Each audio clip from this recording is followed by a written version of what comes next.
Welcome back ناظرین، ہم بات کر رہے ہیں آج حج آپریشن کے مسائل کے حوالے سے۔ ہماری تحقیقات کے مطابق سن 2009 میں سرکاری حج اسکیم کے تحت جانے والے عازمین حج کے لیے رہائشی بلڈنگز کا حرم سے فاصلہ 3.5 کلومیٹر ہے۔ یقیناً اس کا اندازہ تو عازمین حج کو سعودی عرب پہنچ کر ہی ہوگا۔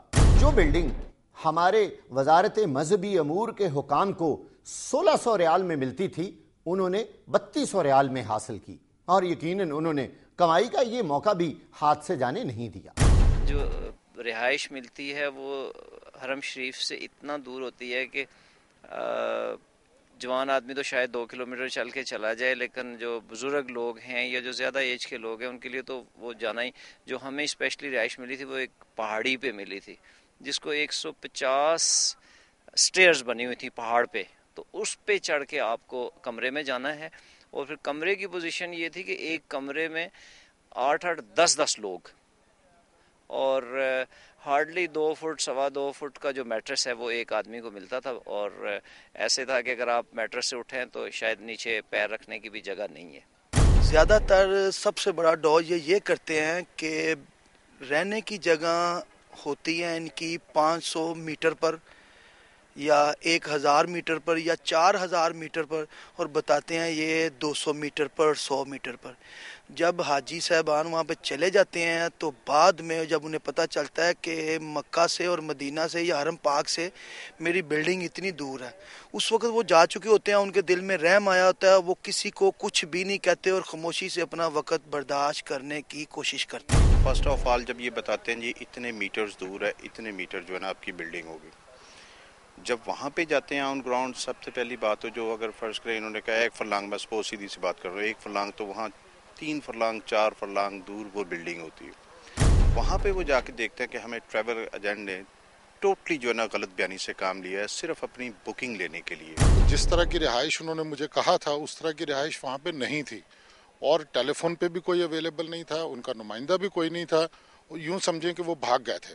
تو اس سے بہتر کہ رات میں سڑک پہ گزارتا، میں نے ایٹ مائی اون ایکسپینسز دوبارہ سے کر کے وہاں پہ رہائش کے لیے جگہ لی تھی۔ کہ سرکاری اسکیم سے دور کرنے کے لیے ایک نیا طریقہ ڈھونڈا گیا کہ پچھلے سال 4 سالوں میں اگر 500 میٹر تھا، پھر اس کو 1000 میٹر کیا گیا رہائش دور۔ 1000 میٹر کا مطلب یہ ہے کہ 1 کلومیٹر دور حرم سے۔ اب گورنمنٹ پاکستان جو 2 لاکھ روپے کے اندر اس سال پاکستانی حجاج کو حج کروا رہی ہے، اس میں وہ رہائش جو دے رہی ہے وہ 2 کلومیٹر سے 3 کلومیٹر کا فاصلہ ہے۔ تو آپ سمجھتے ہیں کہ 5 وقت کی نماز ادا کرنے کے لیے آپ کو 5 وقت اگر حرم پاک آنا اور جانا ہے، 3 کلومیٹر اگر آپ کی بلڈنگ ہے یا 2 کلومیٹر بھی ہے تو آپ کو 10 سے 15 کلومیٹر ڈیلی ٹریول کرنا پڑے گا۔ تو جو حاجی یہاں سے جاتے ہیں وہ تقریباً ضعیف اور آخری عمری میں وہ جاتے ہیں، تو میں سمجھتا ہوں ان کے لیے بہت مشکل سفر ہے کہ 15 کلومیٹر 10 کلومیٹر ڈیلی ٹریول کریں۔ پرائیویٹ سکیم میں ایسا کچھ نہیں ہے۔ پرائیویٹ سکیم میں ایک تو آپ کو یہ علم ہے کہ آپ جس کے ساتھ جا رہے ہیں اس کی بلڈنگ کہاں ہے، وہ آپ کو جو بلڈنگ دے رہا ہے اس کا فاصلہ کہاں ہے، وہ آپ کو کھانا بھی دے رہا ہے، وہ آپ کو مولم جو وہاں پہ دے رہا ہے۔ مینا میں جو مولم شیطان کینکڑیاں مارنے کے لیے لوگوں کو آنا ہے 3 دن، کم از کم 3 دن، تو وہ فاصلہ بھی اگر آپ 95 مکتب نمبر جس سے خیموں کا نمبر ہوتا ہے اس سے آپ کینکڑیاں مارنے کے لیے تو آپ کو 4.5 کلومیٹر ٹریول کرنا پڑے گا۔ آپ کو 4.5 کلومیٹر آنا اور 4.5 کلومیٹر واپس جانا، 9 کلومیٹر ڈیلی اس رش کے عالم میں جہاں قدم کھولنا مشکل ہے، تو بہت ٹف ہوتا ہے۔ لیکن پرائیویٹ گروپ جیسے جیسے اس کے پیکیج ہیں اس نے ویسا ویسا وہاں پہ خیموں کا نظام جو دیا ہوا ہے قریب ترین بھی ہے۔ جن بڑی کمپنیوں کو ہم نے دیا انہوں نے لوگوں کو لوٹا بھی، انہوں نے 6-6 لاکھ 10-10 لاکھ روپے میں حج بھی کروایا، پیسے بھی بنائے اور لوگوں کو وہاں تنگ بھی کیا۔ اب حکومت نے اس سال، میں آپ کو بتاؤں پچھلے سال بھی اس سال بھی 3200 ریال پر پرسن انہوں نے بلڈنگز کے لیے کیٹیگریز ختم کر دیں۔ ہمارے ہاں تھا گرین کیٹیگری، وائٹ کیٹیگری۔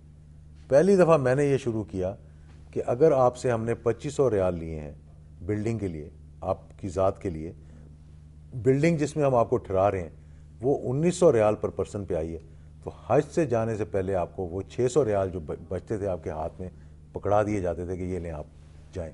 ماضی میں یہ ہوتا رہا کہ کسی کو آنے کے بعد دینا، کسی کو نہیں دینا۔ ٹور آپریٹر صرف ایک چیز کو مینج کرتا ہے اور وہ ہوتی ہے رہائش۔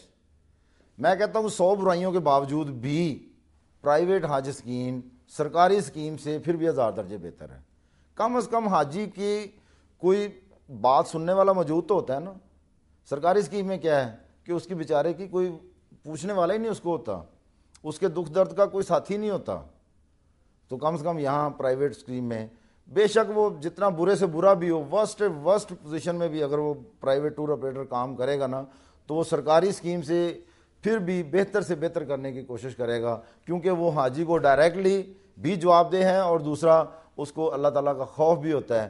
کمرے کی کنڈیشن یہ کہ جب ہم یہاں جدہ سے بسوں کے ذریعے سامان لاد کے اور بھیڑ بکریوں کی طرح جب ہمیں بھر کے وہاں لے جایا گیا اور سامان ہمارا لاؤنج میں ڈال دیا, اور 3 گھنٹے تک ہمیں نہ کمرہ الاٹ ہوا تھا نہ کچھ ہوا تھا. پورے حاجی جتنی اس بلڈنگ میں جنہوں نے ٹھہرنا تھا, کسی کو یہ نہیں پتا تھا کہ ہمارا روم کون سا ہے, ہمارے کمرے میں کتنے لوگ ہوں گے. ہم یہاں تو بہت باتیں سنتے ہیں کہ محرم کے ساتھ حج کرنا ہے, محرم ساتھ ہوگا تو حج ہوگا, لیکن وہاں جا کے ایک ہی کمرے میں 8 بلکہ ہمیں تو کہیں پتہ لگا تھا ایک کمرے میں 8 جو حاجی انہوں نے ٹھہرائے ہوئے تھے.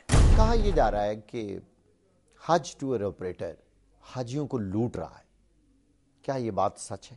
لوگوں کا کہنا بھی اس حد تک ٹھیک ہوگا جی, کیونکہ لوگ, میں سمجھتا ہوں کہ جو سب ایجنٹ کے تھرو حج کرتے ہیں نا, سب ایجنٹ سے مراد ان لوگوں کی ہے جو رجسٹرڈ نہیں ہے. ہمارے یہاں بہت سے لوگ, بہت سے پروگراموں میں بھی میں نے کہا اور بہت سے لوگوں نے بھی کہا کہ جناب آپ نے جب حج پہ جانے کا ارادہ کیا تو آپ سب سے پہلے وزارت مذہبی امور سے, حاجی کیمپ سے, اپنے شیڈول بینک سے معلوم کریں کہ ہمارے یہاں ویب سائٹ ہے, اس پہ پتہ کریں کہ گروپ آرگنائزر رجسٹرڈ کون ہے. آپ اگر اس کے پاس جائیں تو آپ کو زیادہ ہائی قیمت یا اس کی زیادہ کمائی نظر نہیں آئے گی. اس میں مارجن ہے سب ایجنٹ کا. میں نے کل ایک کیس پکڑا ہے خود, جس نے 10 حاجی بک کیے ہوئے, اور وہ 1,80,000 روپے میں ایک گروپ آرگنائزر کو کہہ رہا تھا کہ آپ اس کو بک کر لو. اور جب میں نے اسے گروپ آرگنائزر کو کہا کہ یہ بندہ یہاں خود حج پہ جا رہا ہے, اس نے کہا نہیں. میں نے کہا اس سے حاجی کا فون نمبر لو, اس کو کال کرو کہ آپ میرے ساتھ حج پہ جا رہے ہو, اور اس سے ملاقات کرو, اسے اپنا پروگرام بتاؤ. جب حاجی کو کال کی تو اس نے کہا اس نے ہم سے 2.5 لاکھ روپیہ اس بندے نے وصول کیا ہے پر حاجی. اب 70,000 روپیہ وہ مڈل مین کما رہا ہے, حاجی تو لٹ گیا یہیں پہ.